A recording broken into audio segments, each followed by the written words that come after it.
Hello and welcome back to this Trauma Super Conference. My name is Jaia Bristow and I'm one of your hosts. And today I am very, very delighted to be welcoming Mona Chopra. Welcome, Mona. Thank you. Thanks so much for having me here. Thank you for joining us today. So, Mona, you're an acupuncturist, a hypnotherapist, and a meditation instructor, as well as the co-founder of One Circle Wellness Center, a holistic care center in New York. You've been immersed in the fields of mind-body medicine for over 2 decades now, addressing the root and branches of suffering and helping people connect with their inner resources in order to support healing and growth. So maybe you want to start by telling us a little bit more about your work and how it connects to trauma. Yeah, thank you. Well, without going too much into it, I would just say the word trauma, I mean, you on this in this conference have, experts and people who are, speak about it are going to speak about it much more thoroughly and intelligibly than I will. But just to say it has come to mean so many different things in different ways. And but I guess in some basic level, what I would say is that there is a kind of disruption in the flow of energy in a system when there is something that the organism experiences as trauma. There's some kind of disruption in a fluid flow of energy. And the different modalities that I work in, particularly acupuncture, are designed to reestablish a healthy flow of energy. And of course, energy is also one of these words that's come to mean lots of different things and it just gets thrown around. But it actually is everything, right? So energy is the physical body. Energy is the physiological processes of the body. Our thoughts are energy. Our, what we call emotions are energy.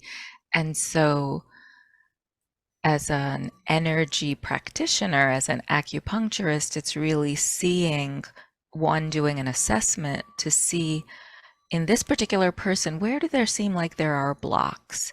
Where might there be a pattern that is sort of caught in a loop? And how can we work to adjust the energy field in this system to bring about a healthier flow? I also, as you mentioned, do hypnotherapy, and I'm also a practice emotional freedom technique or tapping, and those are other, additional ways that one can work with people who are suffering as a result of, like, I guess in some way we all have certain kinds of trauma, right? That's like one idea. It's like we've all experienced trauma, and then I would say there's like gradations or levels or different types of trauma. And what we do know is it's not something that typically that just sort of in a very regular, ordinary way, chatting about or speaking about necessarily resolves. Hypnotherapy, emotional freedom technique are also working on an unconscious level or addressing the level of the subconscious. Tapping also works with the energy of the body in the similar, using the meridians. So yeah, so that's like a little bit about it. In some way, Chinese medicine, it's a full system of medicine. So it's saying someone comes to you in some way, there's some kind of suffering, or there's some way in which there's an offness. How can you adjust it? And it really has tools to address those disruptions, all kinds of disruptions, and particularly with trauma, it is often best in combination with other modalities, right? Maybe there's some other kinds of therapies along with it, not as a standalone. But, yeah. I love that. I really find it interesting that, as you say, it's all kind of energy work, and your definition of energy is kind of everything, and trauma can be like that sort of when energy isn't flowing in some ways, and so that your energy work using different modalities, whether it's acupuncture or tapping or hypnotherapy, to sort of help yeah, help bring back the flow where things are getting stuck. I've got this image of a little like stream or something, and then, you know, things getting a bit stuck in the stream, and that you're sort of helping clear that and allowing things to flow more naturally.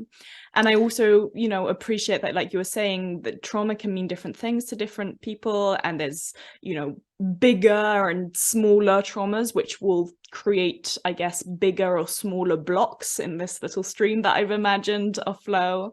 And so I'm curious about, do you have like different modalities you use depending on the, I don't know if blockage is the right word, but or do you, yeah, how do you choose what to use for each individual? Yeah, it's such a good question. Well, I would, if I can just sort of, I guess, respond to your question and go a little back here to say, so some people will come and say, like, I am experiencing PTSD or I've had this trauma. And on my intake form, there is a question, you know, have you experienced trauma in your life? And it is always very interesting how people respond to it or don't. Like, people are like, no. And then they're telling me their story. And it's like, you know, parents were divorced, car accident, you know, assault survivor, and no. And then others are like, you know, yes, you know, I've whatever, something that others might deem as something small. So I guess what I want to say is that people are not necessarily coming and saying, oh, I'm coming for treatment because I have trauma. They may say, I'm coming, you know, ever since I was a kid, I just have a bad stomach. Like, I just have a sensitive belly. And of course, that can be due to many causes. And one of the ideas in Chinese medicine is usually there are multiple etiologies to any given, you know, it's like infinite causes and conditions, as they say in Buddhism. But sometimes, right, so they may come and present with, this is my presenting issue. And then in the unwinding and unfolding, one, of their story with the words they say, but two, what I can find with the tools of assessment that I would use, which include things like pulse diagnosis, you know, checking the pulse, which include palpating the meridians of the body, which include listening to their story and, you know, how they're telling it and their body language as they tell it and where there are pauses, etc. All of that may reveal that there could be something we could call trauma, and then the next question of how best to address it. So sometimes people do come specifically like, I want acupuncture, like I'm not interested in hypnosis, for example. So it's like, okay, that's the modality that can be a way in. But if in my head I'm thinking, you know, this person would really benefit from some hypnotherapy, I may suggest it to them. Sometimes people will come, they've done lots of talk therapy. They have lots of understanding. There's analysis. There's desire, but it's like, still, I get scared every time I, you know, am in an intimate relationship and it starts to get serious. Like, I know this is due to this issue, and I know this, and I know that, and I see this a lot, and yet still. So that's where sometimes a modality where you can go, in some way, I think about the working in acupuncture is like working with, in some level, it's like working with the unconscious. It's working, right, the body as the unconscious mind in a way. And so it can be a way like, okay, you've done this sort of talking aspect and have a certain type of understanding, but the body is still hasn't caught up, you could say, with where your understandings are. How can we bring the body along with, you know, where this is? So that might be one way. Sometimes, like, for example, I had a patient whose mom didn't live in New York, but was just coming to visit. And my patient had, you know, good results coming for acupuncture. So she said, I'd love to bring my mom for an acupuncture treatment. And, you know, acupuncture is not so much like a one-time modality, but so I said, well, you know, but, you know, maybe she has lots of pain and one treatment can do a lot. So I said, let's, you know, what is going on? She said she has a fear of elevators. So in that case, I suggested to her, I actually think hypnotherapy is going to be the more effective, like, modality to work with that that case, because one acupuncture treatment, I'm not so sure what it's going to do. Like, let's go a little bit more while it's unconscious, but direct, using hypnotherapy to be like, let's address this fear. So, yeah, one of the things that's really wonderful about acupuncture is, okay, so I gave the example of someone who's like done lots of psychotherapy, that kind of work. And then there are some who are not inclined in that way, or who just aren't inclined in that way, who maybe there's resistance, maybe, whatever. That's not the culture they're accustomed to. They're not going to just, that's not their thing. I mean, acupuncture is a wonderful way in, and sometimes it opens things up. Like someone, for example, years ago had come for shoulder injury. So and that was, it didn't really want to talk about much else, but we were working with the shoulder injury. And then in the course of time with the acupuncture treatment, I believe he began to share about issues he was having in his relationship. And I still remember, because it's not always so like clearly stated. He said, I came to you for, my shoulder, but I think I really came to open my heart, and there was just a way in which acupuncture was a gateway to being able to open things up. And then maybe, I don't know if he did, but maybe he would then be more open to like, oh, maybe there is something to talk with a psychotherapist about, or address in some other ways that he wasn't really, because it's all part of it, right? If there are blocks, there are blocks. So it's not, that's where, it's sort of part of the pattern. It can be part of the pattern. Absolutely. And I think it's really interesting, right? Because you've got this, on the one hand, you've got this acupuncture, which is like working with energy, but very much in the physical body, working sort of with meridians, working with symptoms. Like you say, people will come, and it doesn't need to be like, you don't need to label it trauma or not trauma. You don't even need to label it. It's like, I saw my acupuncturist the other day and I was like, I just had COVID. And then I saw a couple of weeks later and I just had the flu after COVID. So I've had it all recently. But, and she was like, to me, to her, when I say to me, I mean to her, it didn't really matter whether it was COVID or the flu or something else. She was like, what are your symptoms? I need to know your symptoms. Did you have a cough? Do you have a sore throat? Do you have like hot flushes? Do you have fatigue? Do you have headaches? Do you have body aches? Yes. And those were much more interesting to her to work with, because she can put those in the Chinese medicine framework. And that's what I'm hearing you say as well, right? It's not so much about labeling trauma or not trauma. It's about understanding the symptoms in a framework that makes sense to you, and seeing which meridians need working on, where there might be a blockage, that kind of thing. And then on the other hand, I hear that you have acupuncture, right? Sorry. On the other hand, you have hypnosis, and that's working very much with the subconscious, so slightly different to working with the physical body.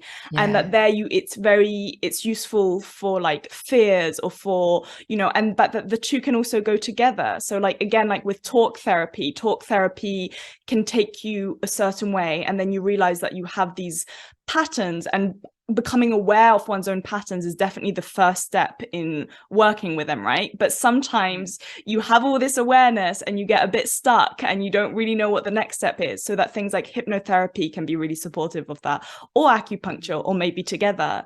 And that's vice versa as well. When you work with the physical body, it can actually open up emotions. Like I've had big releases of emotions when I've had acupuncture, where we've been working with something and suddenly, maybe I'll start having physical jolting or shaking as something releases physiologically, or maybe I'll start feeling really sad and want to cry as something releases. Or most recently, we worked on my sort of lungs and heart after COVID and the flu, and then I came back, and then I had this stuff happened on a sort of more psychological level around relationships and heart. And I was curious, like maybe that was because of the work I've done with my acupuncturist, or maybe it's because of the ancestral healing work I'm doing, or maybe, who knows? And in some ways it doesn't matter, because all these modalities can work together. And I love that. And I know that you use acupuncture and hypnotherapy together often to do something called hypnopuncture, which I'm fascinated by. So tell me more about that. Okay, thank you. Yeah. And yeah, just that you, thank you for sharing your experience. And you just really, that's exactly right. I mean, you just sort of said it exactly how it is, which is we do all this translation, of course, because we live in this sort of modern world where more of the common knowledge is the biomedical paradigm. So people will say migraine and, with COVID, whatever, but exactly right. If we really stay in the Chinese medicine language, then those labels are not so important. But we're taking the information to understand, because 10 people with COVID are going to have 10 different patterns. 10 people with migraines, it's going to be different. It's not the migraine point. I wish, I mean, I don't wish, but it would make it easier in a way. But so yeah, so hypnotherapy and acupuncture, both modalities that I work with, that I have found to be just profoundly life-changingly um, healing for me, for myself as a patient, as a person, and that I do in my work. And so I had been practicing as an acupuncturist for a while before I studied hypnotherapy, and as I was actually even in my training, I began to feel like, wow, I think acupuncture itself is a very powerful induction. In hypnotherapy, we talk about the induction process of just helping to bring a person into this state of actually deeper awareness. And I began to explore and play with bringing the two together. Um, so I was mentioning earlier, sometimes people, let's say they're not so inclined to talk about things, but they'll come and get acupuncture, and maybe there'll be some emotional release that will happen as a result. So that's sort of one way. And others, are really interested. Like, what are you working on and what are we doing? And one of the things that acupuncture and Chinese medicine can provide is a whole nother language for understanding one's experience that I find, and I have seen in others, it can be incredibly empowering. You know, rather than thinking like, uh, I'm just a person who's always so stressed and anxious. Like, what if one were to understand that there's an insufficiency of the yin energy, and what's needed is to nourish that yin. And there are reasons for that yin depletion. And we may know and be able to identify some of them. Wow, you had high fevers as a child, or, oh, you were put in an incubator at the, soon after birth, or you had some childhood trauma, and, et cetera, et cetera. And some we might not be able to know the why, but being able to think about, so somewhere, for example, like somewhere maybe in those first 7 years of life, there was some sense of safety that was taken away. There was some nourishment that wasn't received, and some feeling of secure, safe attachment, adequate nourishment that was not received. And there are channels that work with these energetics. So in Chinese medicine, we have what are called primary channels, and then we have this set of channels known as extraordinary vessels or constitutional vessels. And one of those, which we call the sea or the ocean of yin, which is sort of like, it feeds the rivers that are the primary channels, but it's like these are more like reservoirs, and the energy is deeper in the body. And so again, if someone would say, ever since I was a kid, I just didn't sleep well. It's like, okay, what does a young child have insomnia for? What's that about? And so sometimes, bringing it to your question, sometimes speaking with the patient about, we're working with this channel known as the Sea of Yin. This is where the trajectory runs. It develops early in life. And if there were any disruptions in its development as a result of maybe a childhood trauma, again, it could be something during even childbirth, definitely not necessarily in the realm of that someone has a conscious awareness of, that itself it can be part of a hypnotherapy process, right? Understanding what we're actually doing as we're as we're working with the energy.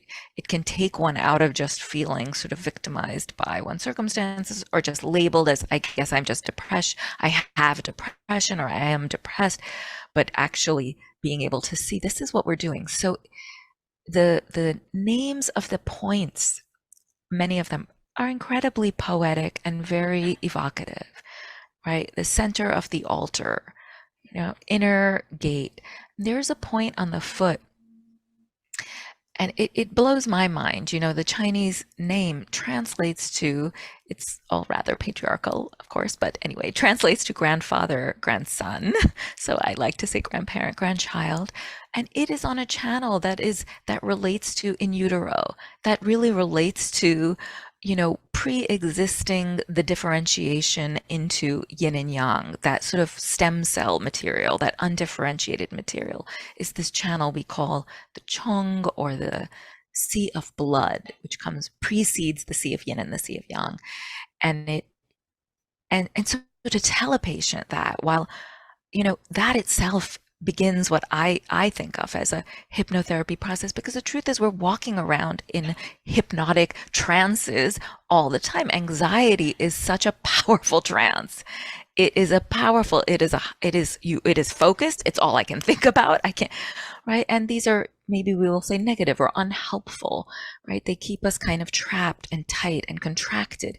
And there can be other ideas and other trance states that are actually more reflective, I would say, of something truer, and that can bring a kind of liberation. And sometimes it is through, like, the portal is a point and is the name of a point. So the language itself of Chinese medicine, I think it's like, it gave me this whole, it sort of provided me with a lot in terms of my hypnotherapy. So even sometimes when a patient just wants to come for hypnosis, it's like I will find myself wanting to use some of this language when I hear their story, and it becomes so clear to me, like, this might be a block in this channel, and I wonder if I just tell them about it, what that might shift, like, I often think about how, I don't know if you're familiar with, or the listeners are familiar with, this book by John Sarno on back pain. One of his books was called Healing Back Pain, and many years ago he wrote it. It was pretty revolutionary at the time, where he was arguing that there's emotional etiology to much of back pain. And there's many people who just read the book. I know they just read the book and they do not have back pain anymore. So just actually getting having this idea. So, okay, so bringing it back further back to your question. So sometimes when people are, coming explicitly for hypnopuncture, what I'm doing is, I'll do my intake from Chinese medicine. So I have a sense of where I sense what's needed from that paradigm. And I'm also listening with the ear of a hypnotherapist for, for maybe parts of the story that may need addressing. Maybe there's words that, there's a charge to that I can observe. So then I would have the person, rest on the treatment table and already begin a process of telling them what they're going to do, and sort of weaving the acupuncture needling process, unless a person is quite anxious about that, in which case we just sort of do it and get it over with and then move on to it. But actually, right, it's like letting people know, like, we're entering into this place, we're entering this, we're going into a portal here, where, and we're going in through this passage to enter into another place. And in that place, then I might use some of these hypnotherapy processes, where maybe what's needed is to go back to a time, a significant event. Sometimes that's needed, or to go back before some event in which the person is saying, ever since then, I've just never been the same. Something's been different. So maybe we go back and just really get them to associate into, what was that state before things changed, before you felt this sort of cloud come upon you, or this anxiety set in, or whatever. That's just an example. Or maybe they have a specific thing. It's like, my first grade teacher, made fun of me when I stood up to speak. So then we maybe, if it feels safe and comfortable, we go back to that event in this established field of safety. And because acupuncture can just regulate the nervous system. I mean, that's not the Chinese medicine traditional language, but we know this. It has this effect of bringing people more into a parasympathetic state in which healing happens. If you can be in that state and then, okay, can we look at this thing? Like it really is it can be a much safer place and a much more conducive state in which to work through some of these things, because now the body is not necessarily getting triggered. Absolutely. And that makes a lot of sense, right? Like we were talking earlier about how in Chinese medicine and acupuncture, you take the symptoms rather than the label, and you apply that to this framework that already exists, this beautiful language, which is so poetic despite being very patriarchal and hierarchical. But, if we forget that side, this beautiful language, which also embodies a lot of like natural elements and nature inside, and so finding that flow and that balance, and so then using the two of that, so if we can just go from, and this is what I love about what you're sharing and about acupuncture in general, is that whilst it starts with symptoms, it goes back to the roots. It's not like a lot of Western medicine where they also look at symptoms rather than the root, but they look at symptoms, put a plaster on the symptom and get you out the door, right? And that's just the way it works because that's the way it works. So whereas this is taking a more holistic approach where it's still starting with the symptoms, and then when you bring in the hypnotherapy along with the acupuncture, I can really hear how the two go hand in hand, because you can use the same framework and then bring the hypnotherapy in. And as you say, like when you're talking about the nervous system and the parasympathetic the parasympathetic system, we know that's how trauma works, right? It dysregulates the nervous system, and then it's when the nervous system hasn't had a chance to re-regulate that we have these moments that are frozen in time and in our bodies, and that's frozen energy. So when we're working with energy, working with the nervous system and relaxing it, and then using the subconscious to feel our body in this relaxed state, and you take our mind back to that moment, but re-regulate the nervous system and keep the nervous system regulated whilst we travel back to this time where it was all jarred.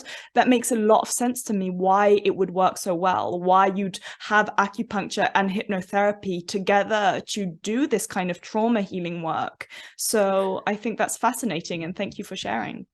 Thank you. Thank you. That sum up was beautiful. Thank you, really. And I would also add, it's a, receiving acupuncture and using hypnotherapy to anchor in resources that are beneficial. Anchor is also, it's like a very potent time and place. What do you mean by that? Could you say more about anchoring in resources? Sure. So, there's a saying in Chinese medicine, where the mind goes, the qi follows.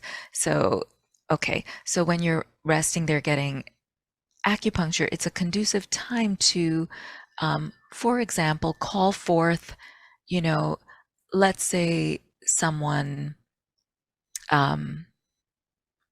is struggling with feelings of a lack of confidence, and, kind of really mired in really struggling with lack of self-worth, or, just anxiety connected with all of this. But they can think about something in their life where they feel really at ease, where they feel confident, where they feel like, yeah, I got this. That's easy. So we could kind of bring them into that state, go into that memory, and then rehearse that again and again and again, really get them to associate into that state. We'll call it a resource state where they do feel confident. Maybe it's confident making their chai. Who cares? It doesn't matter. The bodily experience is like, I got that. But someone else will be very anxious. Is it cardamom? Does it matter how much, So, but the body knows that state of ease. It's just, I'm just giving a small example. So you can actually then get them to anchor. Anchor is to kind of bring in, really feel it, and and be, and acupuncture is like move. It's like a journey is happening during an acupuncture treatment. Old patterns are being loosened up. They're being disrupted, and there's new possibilities for energy to flow differently. So if in that state we can bring in some bodily feeling and also memory of a time when a person felt whatever it might be, at ease, relaxed, confident. So that's one way. Another way of, So when I just say anchoring. before you say the other way, just so that I understand, I just want to make sure I'm clear. So you, for example, you're working with a patient and you get them to, if it's someone with anxiety or with lack of confidence or something, so you get them to remember a state where, or a situation where they feel very confident. So like making Yes. chai, loving the cultural references here, by the way. So for example, making chai or cooking or doing something where they do feel confident. And so that they can really feel into that and feel that in their body. And then you guide them and you get them to stay connected to that feeling, and you guide them to a memory or to a feeling where they're not confident, or you just get them to cultivate that confidence from that moment. That's the bit I'm unclear on. Beautiful question. No, both. You can do either. So sometimes it's just, okay, but ultimately you want to make sure that it translates, because it could just stay there. And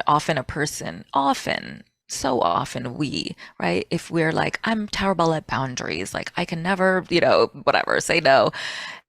It's like, typically, if I've had experiences of like, of course I say no. Like it would be impossible to live through life if I never had a single boundary. It's not even possible, right? But we typically don't think of it that way. So that's just a little side note point, that it's like even getting people to see, no, that is confidence. If you can just make your cup of tea and you feel comfortable making it. So okay, but then yes, absolutely, what you're saying is, so ideally then once you sort of associate into the state, we go over it again and again, kind of almost accentuate it. And then again, this is all based on a person feeling safe to go into any particular memory, right? But let's just assume they are. So then with that feeling of like feeling resourced, feeling what the body feels like, feeling light, feeling the chest open, feeling like no big whoop, feeling like you can like notice the sun outside as you make your tea, because it's like, this is no big deal. Then you might have them walk into that scenario where they go to give the speech or whatever. Yeah. And feeling it. And then if they're going into, again, I hear it's really important to stay safe, to not be re-traumatized, and to stay, to only go as far as one is able to, and that at any point we can come back to the now, to the present, or go back to the I'm making my tea and how that feels and that confidence then. So that's right. Yeah, I guess that was it. It wasn't really a question. Yeah. No. And what was I gonna say here? I don't know, but you were saying there was a second way of anchoring as well, which you were going to share. Yes. What was I going to say? I was just going to, this isn't what I was going to say, but also adding that. So of course one can do this whole anchoring process without acupuncture. It's something that's done in hypnotherapy. A common tool is anchoring. And in which case you might then have a person, let's say they're in their resource state, feeling calm or feeling equanimous or feeling confident or feeling, what have you. You might then say, and just take your thumb and index finger, take a deep breath in.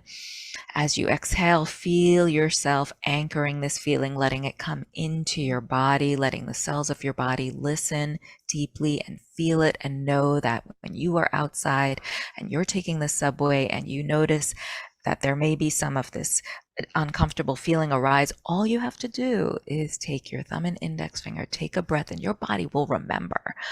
So this is a kind of anchoring tool. And bringing the acupuncture in, sometimes what I would say is, and your body knows that, and then I'll just tap on where there's a point and say, and all you might need to do is to simply remember this point, and the whole body will remember this pattern, this way of being. Wow. You can simply bring yourself into it by simply tap. And this is once again how hypnotherapy, acupuncture, and even tapping can all work together. And I see that the bit that I not quite got was how the acupuncture can then help really anchor into the body and sort of become familiar and keep, like, the word anchor, I guess, integrate into the body those feelings. I think that's the bit I had missed. I got the, okay, we make our cup of chai, we feel the confidence in our body, but I think the part of, and then the acupuncture helps that. And then if you're not doing acupuncture and you're just doing hypnotherapy, you can do like these points like you've just described, which is fantastic. I definitely want to try that now. Yeah.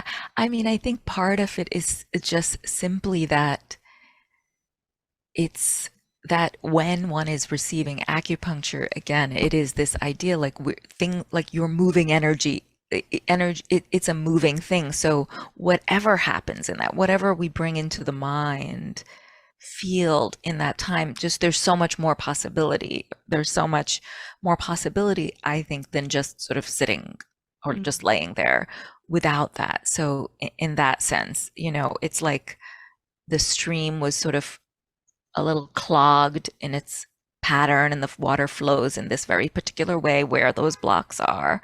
And now we're sort of with the acupuncture sort of taking out, removing some of these rocks. So now what can you do when the water is flowing here? With a certain word, we know words move energy. A word can be the most powerful needle. I had one of my acupuncture teachers used to say this sentence. She would say, never put a needle in a patient until you've already done the treatment. And I think her thing was your words, all of it, the intake, it's all part of it. It's all part of it. Words can be powerful acupuncture needles, So it's fascinating, and I love these different that there's words can be, like you say, acupuncture needles. And again, it makes sense that the hypnotherapy and the acupuncture would go so well together when you're talking in this way, that there's these reminders to your body, whether they're the pressure points, whether they're words, whether they're needles, whether, there's these reminders to your body of how to, activate the parasympathetic system, how to relax the nervous system, how to remember a sense of calm or confidence or whatever's needed, and it's like, this is a totally other different modality, but it's coming to me. So I just want to bring it in. Like, I did some ayahuasca ceremonies earlier this year, and I had these like incredible visions and understandings. And then I had this thing where it was, don't forget. And I could feel this point on my forehead.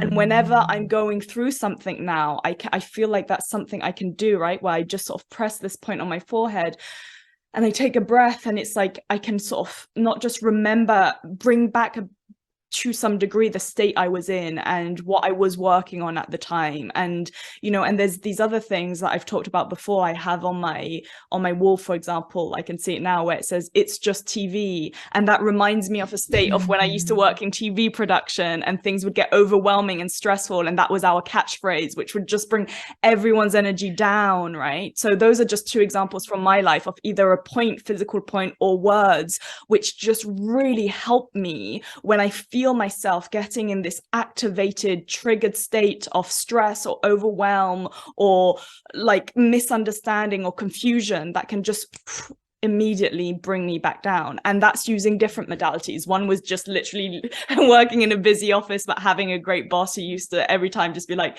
calm down, it's just TV. And as soon as we say that, we'd all take a break and have a cup of tea. One was taking ayahuasca and having these like insane visions, and then, but you're talking about hypnotherapy and about acupuncture and about tapping. And I really see that we have these different modalities and how they can support us to these points to really anchor it in our bodies. And so that when we get too caught up in our minds, and again, I know you're a meditation mindfulness instructor, so this plays as well, when we get caught up in our minds, it can be hard sometimes to come back down into our bodies. We learn through practice, but to have these points, to have these words, to have these phrases to help us connect back into a different state sounds incredible and really useful. Yeah, beautiful. Thank you for sharing your experiences. And I love that you brought those two contrasting ones, right? The ayahuasca journey and your working in television. And I feel like something you said also hit such a key point that I do feel is absolutely essential. And maybe it's obvious, but, worth underlining.